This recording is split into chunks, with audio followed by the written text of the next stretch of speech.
अलीकडेच शासनाने संपूर्ण चंद्रपूर जिल्ह्यात देशी आणि विदेशी दारूबंदी घोषित केली असून त्या अनुषंगाने आदेशही निर्गमित केलेले आहेत।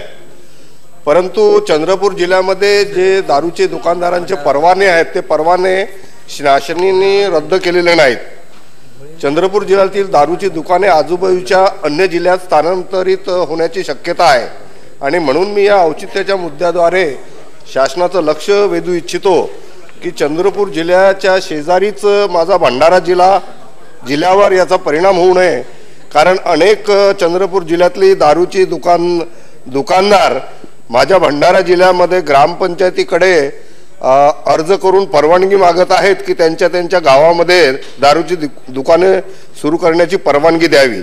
आणि म्हणून अशा परिस्थितीमध्ये भंडारा जिल्ह्यामध्ये जर ह्या चंद्रपूर जिल्ह्यातील लोक ज्यांना परवाने आहेत ते जर हस्तांतरित करण्यात आली दारूची दुकाने, तर त्याच्यामुळे निश्चितपणाने महिलांवरील अत्याचार वाढतील आणि त्याच्यामुळे माझ्या भंडारा जिल्ह्यातील जी कायदा आणि सुव्यवस्था ती बिघडेल। आणि म्हणून या औचित्याच्या मुद्द्याद्वारे मी शासनाला विनंती करतो की त्यांनी ही जी चंद्रपूर जिल्ह्यातील दुकाने आहेत ही कोणत्याही परिस्थितीमध्ये भंडारा जिल्ह्यामध्ये स्थानांतरित करू नयेत अशी विनंती करतो।